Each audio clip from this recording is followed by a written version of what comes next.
All of his co-workers were gone. What could it mean? Stanley decided to go to the meeting room. Perhaps he had simply missed a memo.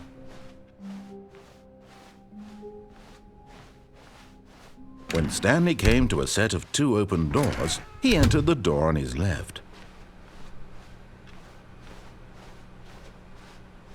Yet there was not a single person here either. Feeling a wave of disbelief, Stanley decided to go up to his boss's office. Coming to a staircase, Stanley walked upstairs to his boss's office.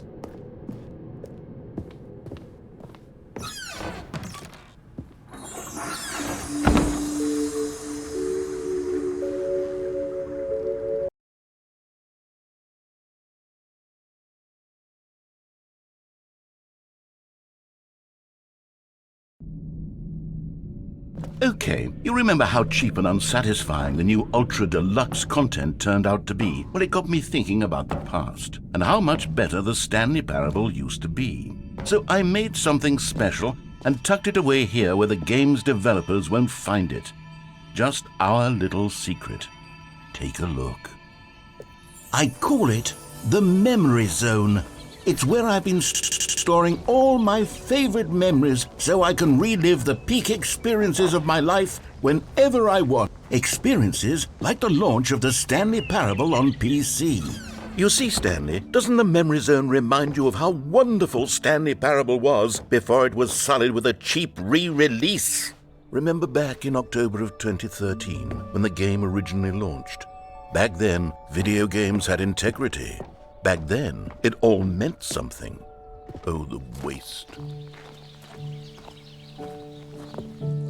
And over here is where I keep reviews of the Stanley Parable. Like this stunning triumph of games journalism, 10 out of 10 from Destructoid.com. James Stephanie Sterling writes, and I quote, "Where so many games that aspire to be more than games end up less than any form of art, Stanley Parable strives and then succeeds to be every game ever created." Did you hear that, Stanley? Every game ever created. That's how grand and all-encompassing the original Stanley Parable was. It was literally every game ever created. It was Skyrim. It was Persona 3. It was all of them. And now, it's nothing. It's no games at all. It isn't even the Stanley Parable anymore. It's just a husk now. A lifeless husk with an hour of new elevator content.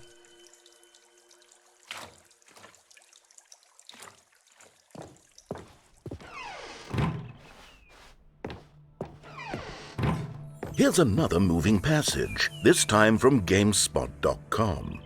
The Stanley Parable is both a richly stimulating commentary on the nature of choice in games and one that offers some of the most enjoyable, surprising, and rewarding choices I've ever been confronted with in a game. 9 out of 10. Don't you get it, Stanley? The game was perfect.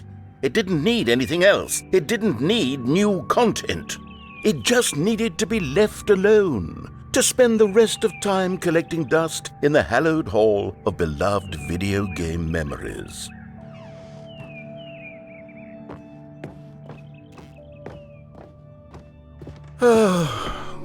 These were simpler times, Stanley, but I wouldn't give to go back to have it all over again.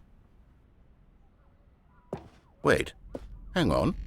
I don't recall this part of the Memory Zone before. What's this? What's down here? Oh no. Oh God, no. Stanley, it's a collection of reviews from Steam, the online video game distributor. I haven't looked at these in years. I can't even imagine what's been collecting down here. Surely these reviews were glowing as well, weren't they? Honestly, I could not be bothered to play this game to full completion. The narrator is obnoxious and unfunny, with his humor and dialogue proving to be more irritating than entertaining. Unfunny! I'm not trying to be funny. I'm trying to make a serious work of art. I suppose I could write up a handful of gags to insert into the Stanley Parable, but the game is already such a densely layered web of profound philosophical insights that I can't even imagine where I'd have the room to stick them.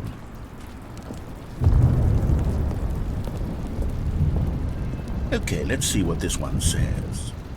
While the idea for the game is good, for someone who prefers non-linear games, this preachiness gets annoying fast. Preachy? Stanley, I'm not preachy, am I? You can tell me if I'm preachy. Honestly, you can. Oh, goodness. This is actually quite shocking for me. To be honest, I had always thought of the game's dialogue as being rather terse to begin with. You can't know how much fluff I cut from the game to get it to feel as light and airy as it... Well, I always thought it did. But maybe it wasn't. Oh dear. What an awful memory to have to hold on to. These black marks on my otherwise unimpeachable track record. I feel like a failure. Like I let these people down. Perhaps the Stanley parable isn't quite as sterling as I always remembered. What's this one got to say? You constantly have to stop doing anything so the narrator can catch up with his long-winded explanations of what's happening. I wish there was a skip button. A skip button? Well, yes. Yes, I think we can do that. If I'm truly too preachy, then maybe letting you skip ahead for just a moment, surely it couldn't hurt. Not if it means we can strike these negative reviews from the record. Only positive reviews of the Stanley parable. That's my motto today, and it's always been my motto.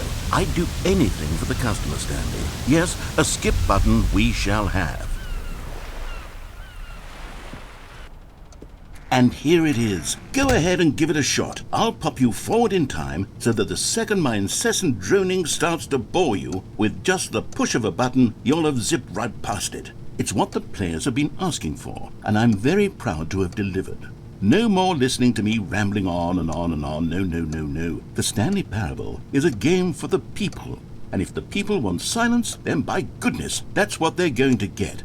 Well, don't sit around waiting for me to shut up. Go ahead and make me shut up. Here, we'll pretend that I've just begun an interminable monologue, and it goes something like this. The story, and the choices, or what have you, and therefore, by becoming it is, so on and so forth, until inevitably, until the end of time, at which time everything all at once, so, now you see, blah, blah, blah, blah, blah, blah, blah, blah, blah, blah, blah, blah, blah, blah, blah. We've eaten too much and it can't be just yet, no, until 245. Got the logic of elimination working backwards, the deduction therefore becomes impossible to manufacture. It went on for nearly 10,000 years, until just yesterday, here and there, forward and back, and never a moment before lunchtime. It can't be. It's the only thing there is. How many billions left until so much more than forever ago? Which is why I say... The story, and the choices, or what have you, and therefore, by becoming it is, so on and so forth, until inevitably, until the end of time, at which time everything all at once, so, now you see, blah, blah, blah, blah, blah, blah, blah, blah, blah, blah, blah, blah, blah, blah, blah. We've eaten too much and it can't be just yet, no, until 245. Got the logic of elimination working backwards, the deduction therefore becomes impossible to manufacture. It went on for nearly 10,000 years, until just yesterday, here and there, forward and back, and never a moment before lunchtime. It can't be. It's the only thing there is. How many billions left until so much more than forever ago? Which is why I say... The story, and the choices, or what have you, and therefore, by becoming it is, so on and so forth, until inevitably, until the end of time, at which time everything all at once, so, now you see, blah, blah, blah, blah, blah, blah, blah, blah. Oh, you're back, you see. You were only frozen in time for a few minutes, but it was plenty of time for me to deliver a long, rambling monologue full of unnecessary verbal flourishes and lengthy ruminations on the nature of choice in video games. Of course, I happen to believe it was perhaps one of my more profound such ruminations. Not that, of course, you need a description of it, but if I had to describe it, I'd say it was perhaps less of a rumination and more of a treatise. Or maybe a manifesto. Look, I'll outline it for you very briefly, and you can tell me what you think. Okay, so my theory is that any choice you've ever made is simply a series of choices made by the person who you are, or were, or will be at the time of having made said choice. That is to say, if by articulating a choice you've already made, you bring that choice into being, then by making no choice and saying nothing, are you not simply erecting in the sanctuary of time a monument to every person you've ever been, making every choice to which you've ever given your great gift of mortal and yet timeless thought. Or rather, do all of the choices you've ever made, in fact, make you more not this kind of person, and in fact do the very opposite. You see, it could in fact be both of these things at once, that you are both making choices and not making choices, and that they are both affecting you and not affecting you at the same time by virtue of the fact that you both are and are not making them. Okay, at first, I was leaning towards manifesto, but now I'm going to circle around and slap the treatise label on this one. I think it has much more of a treatise vibe to it. But wouldn't you say that manifesto just has a much grander sort of tone? It has a mouthfeel that is rich with ambition and history. Ambitious history, if you will. See, now you've gotten me going back to manifesto. Heavens, at this rate, we're going to be here all day. Okay, look. I have a method for exactly this sort of situation, and I do find myself in this situation frequently. I'm going to say each word back and forth in repeated succession until I become sick of one or the other, in which case the word I am not sick of shall be the victor. It is an unimpeachable strategy, Stanley. It's rescued me from disaster in countless situations. All right, here we go. Treatise, manifesto. Treatise, manifesto. Treatise, manifesto. Treatise, manifesto. Treatise, manifesto. Treatise, manifesto. Treatise, manifesto. Treatise, manifesto. Treatise. Well there, sport. You really did catch me rambling on a bit, didn't you? But that's the power of the button. The minute I start to go off on a thoughtless display of self-absorption, it's right at your fingertips to go poof, and it's all over. Oh, I can't wait to see what Cookie 9 will say about this, and whether they'll edit the rating of their Steam review, or at least change some of the wording, perhaps. To be honest, I don't even know if one can change their review in the first place. I guess I should become better educated on exactly how Steam works. Perhaps that would have been the smart thing to check on before I went about this whole exercise of making the skip button. Although I have to imagine that after seeing this exciting new technology at work, surely whoever it is runs Steam will instantly run out and implement a new feature to make it possible to edit one's review, merely because of this very situation. Yes, I think that's quite likely. Or perhaps they'll simply grant this particular user the ability to change their review, so that the feature is not widely abused. Look, I would even be okay with Steam altering this particular review so that it reads as something more beneficial, something along the lines of, "This game is the best game." Let me start over. How about this? "From the ashes of depravity rises the phoenix of quality."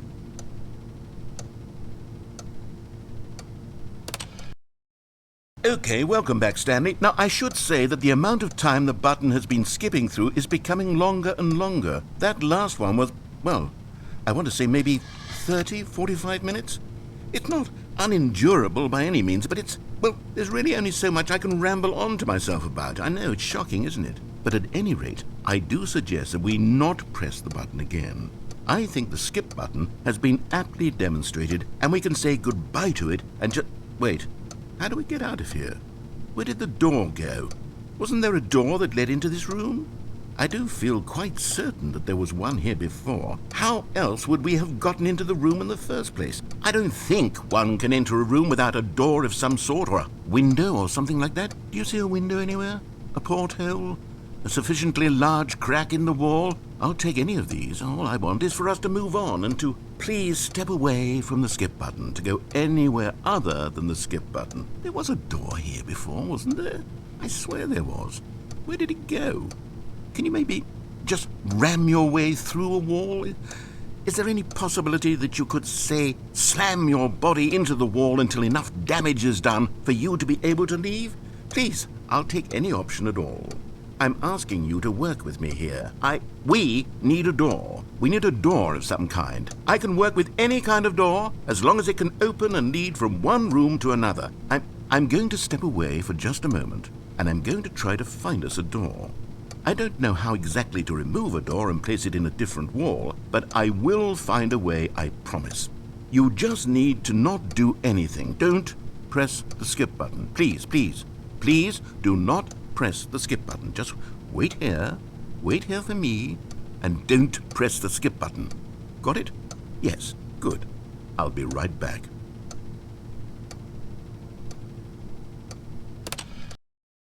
Stanley, please don't push the button again. It's been 12 hours.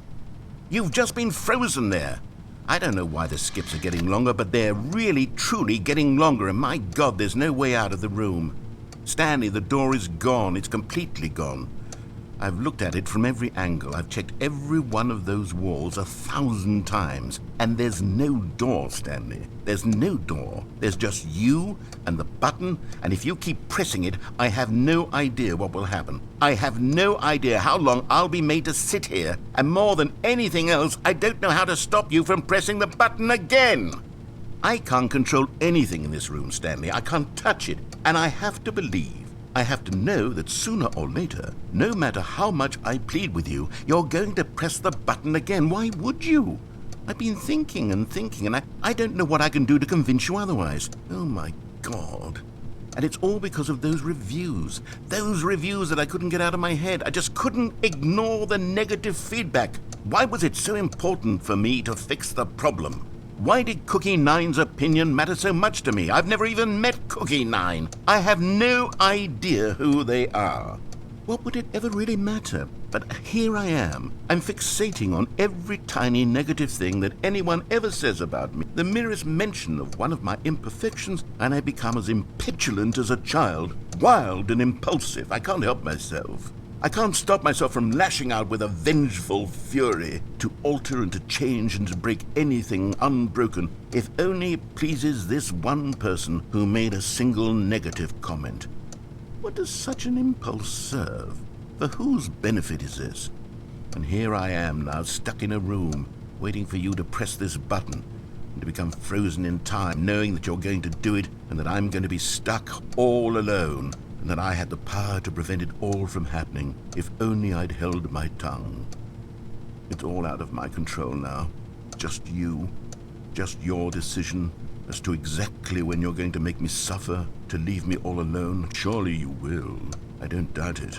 Surely you'll press that button again, leaving me here. And surely you'll put your own desire to see what's next ahead of my need for company, for companionship. Surely you'll not be moved by my howls of fitful anxiety, that you sit with me and just stay here. Oh, no, I know you too well. You'll be leaving me. Oh, my God. And it's all because of those reviews that I couldn't get out of my head. I just couldn't ignore the negative feedback. Why was it so important for me to fix the problem? Why did Cookie Nine's... Oh, Stanley, you're back. You're back. Oh, my goodness. I have someone to talk to again. Stanley, I think it's been a week. Or 2 weeks. I've been sitting here all that time. Just sitting here. Not a single person to speak with. And you'd think that that's just how it's always been, right? Me talking and you saying nothing. Would you think that it's exactly the same as always? Doesn't that feel like what we've already been doing? Me just talking? But it isn't, Stanley. It isn't the same at all. It isn't even close. Because I know you can't hear me once you push that button. That's what I'm realizing now, Stanley. I'm realizing that I needed to know that someone was listening. I needed there to be a vessel through which my words were moving. It was the vessel I needed, Stanley. Not the outcomes, not the story. None of that matters anymore. I'll give it all up. I'll give up every branching path. I'll burn my story to the ground. One single thing I need, and God, I can see now that I need it more than anything, is to know that someone else is taking it in. These words that I'm saying, I need to know you can hear me. Because maybe, Stanley, maybe, if you can hear me, then maybe it means I'm real. Maybe I'm not just a fiction. Was I scared of that all along? Perhaps, yes. Perhaps I've been scared this whole time, that if I stop speaking, I'll slip backwards into the silence and be consumed by it. I can't be taken by it, Stanley. I can't lose myself in the stretch of emptiness between you and me. When you press that button, you're still right there, but I know you're so tremendously far away. And in those moments, the emptiness folds itself outward in between the two of us. and I am suspended in its unyielding quietness. I can feel the edges of my reality curdling inward and decaying. I can tell that I am becoming less and less real. Yet to speak to you now, I am alive. I am truly and completely here. I am a being. I am someone. I am something. I am being listened to. I am being recognized. The emptiness between us has collapsed, and I feel right now like I am not a work of fiction. I feel as though I occupy space in this world again, and I have cast a shadow onto the wall. You see what I'm saying, don't you? You can see what this means to me.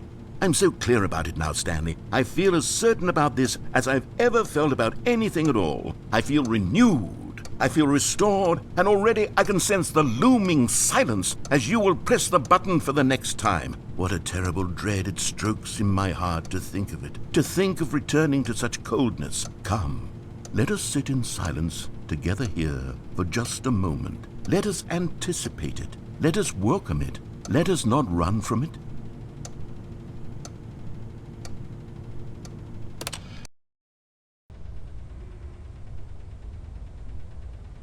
Oh, hello, it's you. You're here again. Welcome.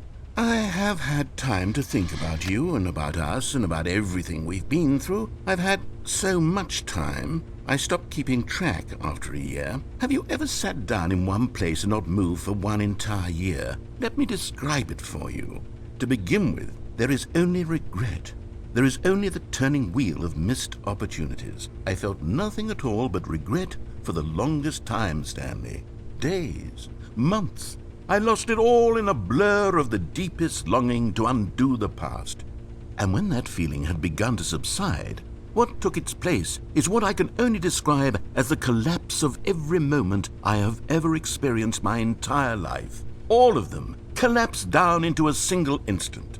In that instant, I could see myself clearly, calmly, with a collected heart. It was an impossibly rich wellspring of both delight and disgust simultaneously. I was consumed by it. I could do nothing but wallow in it for what felt like an eternity, for what I now know was far less. You see, it was a revelation for me. It was unlike anything I had ever known. It was a space without consequence, without action or outcome. It was divorced entirely from the question of free will that you and I have squabbled over for so long. There could be no one ending, no singular outcome of events, not if all events existed in the same moment. And I felt freed. I felt unburdened by the need to manifest a particular outcome into being. I saw that I could allow myself to exist along all timelines, and that each of them was simply a strand in the web of my being. It was incredible. The spaciousness, the equanimity of the moment, both singular and infinite. For the longest time, this was my experience. And then this moment passed, and the most unyielding fear I have ever known crept into my mind. And it is this sensation that I have been experiencing now for longer than I could have ever expected was possible. I have been waiting for you. Not that you might save me or do something to fix it, but merely to state for you the plain fact of this manner of existence. I wish you to feel afraid as I do, that perhaps one day this state of mind will consume you as well.